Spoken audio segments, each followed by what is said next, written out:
और नमस्कार प्यारे दोस्तों, एक बार फिर से स्वागत करना चाहूँगा आपका मेरे इस प्लेटफॉर्म पे। और आज हम बात करेंगे वैलिडिटी की, खासकर जो वैलिडिटी एक्सटर्नल और इंटरनल वैलिडिटी, क्योंकि एग्ज़ाम में यहीं से ज़्यादातर क्वेश्चन पूछे जाते हैं, चाहे आपका वो रिसर्च का हो, चाहे आपका पीएचडी एंट्रेंस हो, नेट हो, वट।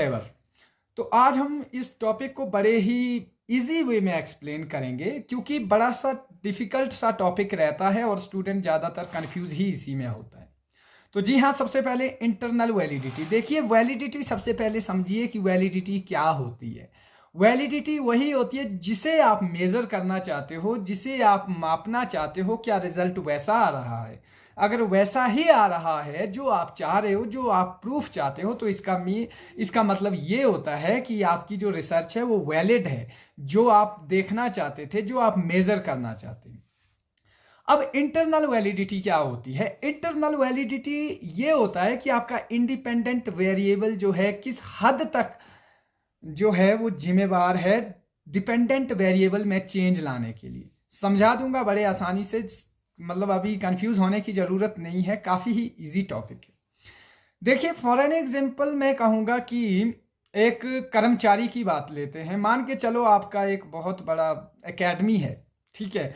वहाँ पर काफ़ी ज़्यादा कर्मचारी है, ठीक है, और आप उनको जो है सैलरी दे रहे हैं बड़ी कम, और आपको लगा कि शायद जो इनके जो काम करने का तरीका है, जो आपकी सैलरी है, उसे हम इंडिपेंडेंट वेरिएबल मानते हैं। आपने जो सैलरी रखी है वो कुछ कर्मचारियों को काफ़ी ज़्यादा है और कुछ कर्मचारियों को बड़ी कम है।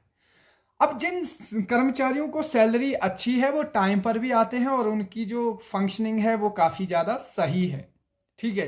तो आपको क्या लगा, आपने एक वैलिडिटी दी। आपको ऐसा लगा कि जो इनके काम करने की जो क्षमता है वो सैलरी पर डिपेंड करती है और कोई भी रीज़न नहीं है। तो आपने क्या किया, सभी कर्मचारियों की सैलरी बढ़ा दी। लेकिन मैं अब यहाँ पर जो इंटरनल वैलिडिटी का अब जो सारा सिलसिला शुरू होने वाला है वो यहीं से होगा। देखिए, अब जब सभी कर्मचारियों को आपने ज़्यादा सैलरी दे दी, उसके बाद भी क्या हुआ कि कुछ कर्मचारियों ने फिर से वही रूटीन पकड़ी। अब यहाँ पर जो इंटरनल वैलिडिटी है, जो हमारी सैलरी है, क्या सैलरी ही एकमात्र रीज़न था कि उन लोगों में जो है काम करने की जो क्षमता थी वो ज़्यादा थी? बिल्कुल नहीं।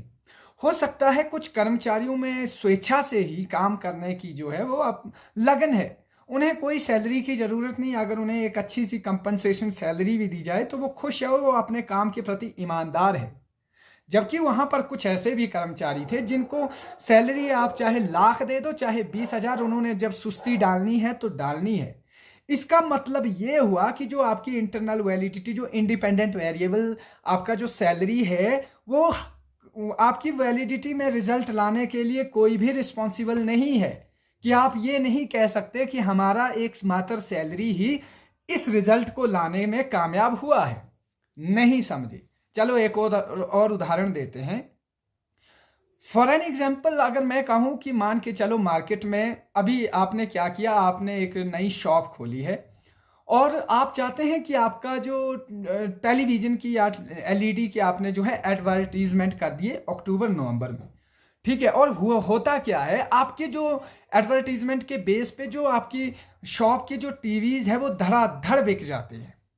लेकिन आपको क्या लगता है कि ये मैंने एडवर्टीजमेंट पे खर्चा किया था और यही एक इंडिपेंडेंट वेरिएबल है। मेरा एडवर्टीजमेंट क्या है, आपका इंडिपेंडेंट वेरिएबल है, जिसकी वजह से ये जो है मेरी इतनी ज़्यादा परचेजिंग हुई, इतनी ज़्यादा बिक्री हुई, सेलिंग हुई, सेलिंग हुई, ठीक है। लेकिन क्या यही एकमात्र रीज़न था कि आपने वहाँ पर एडवर्टीजमेंट किया, जो आपका टीवी बिका, आपकी एलईडी बिकी, आपकी शॉप के सारे जो भी आपने सामान लिया था धड़ल्ले से बिक गया? नहीं।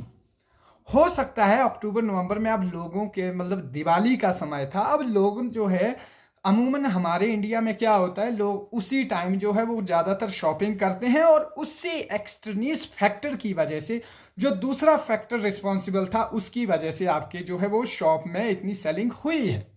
लेकिन आपको तो लगा कि आपने एडवर्टीजमेंट किया था, इस वजह से जो है वो आपकी मार्केट में जो है इतनी सेलिंग हुई।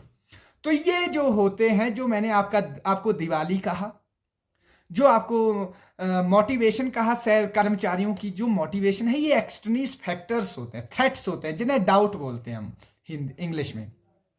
जो डाउट होते हैं उन्हें ही हम थ्रेट कहते हैं, ठीक है, कि थ्रेट आया होगा जिस वजह से ये रिजल्ट आया।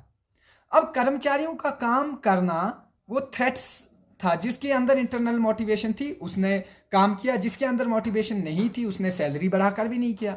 और दूसरी तरफ दिवाली आई, आपको पता है दिवाली के समय जो है वो लोग खरीदारी ठीक करते हैं, तो ये आपकी जो है थ्रेट्स है। लेकिन आपको क्या लगा, एडवर्टीजमेंट ही आपका एकमात्र रिस्पॉन्सिबल है। तो ये तो होता है इंटरनल वैलिडिटी। होपफुली कि इतने आसान तरीके से आपको कोई समझाने वाला नहीं है, इतनी आसानी से मैंने बातों को एक्सप्लेन किया है। इसके बाद बात करेंगे एक्सटर्नल वैलिडिटी की। एक्सटर्नल वैलिडिटी एक कि किस हद तक आप अपनी इस बात को जनरलाइज कर सकते हैं कि यही है। मैंने कहा, मैंने 50 लोगों से पूछा है हिमाचल प्रदेश विश्वविद्यालय के कि हिमाचल प्रदेश की लाइब्रेरी जो है वो बेकार है। अब क्या वो 50 लोग बता सकते हैं कि हिमाचल प्रदेश विश्वविद्यालय की लाइब्रेरी बेकार है, या हिमाचल प्रदेश विश्वविद्यालय में मत आइए, यहां पर पढ़ाई नहीं होती है? क्या वो 50 लोग बता सकते हैं? और मैंने मान भी लिया। मैं जब पहली बार यूनिवर्सिटी में गया, मैंने 50 लोगों से रैंडमली पूछा, तो सबने कहा कि यहां मत आइए, यहां पढ़ाई नहीं होती है। जबकि ये बिल्कुल हल्का सा सैंपल है, मैं अपनी बात को जनरलाइज नहीं करता हूं। लेकिन जो इस बात को जनरलाइज कर देते हैं कि नहीं, 50 लोगों ने कहा कि हिमाचल प्रदेश विश्वविद्यालय अच्छा नहीं है, तो इसका मतलब अच्छा नहीं है। तो ये एक जो है हमारा डाउट है, हमारी जनरलाइजेशन।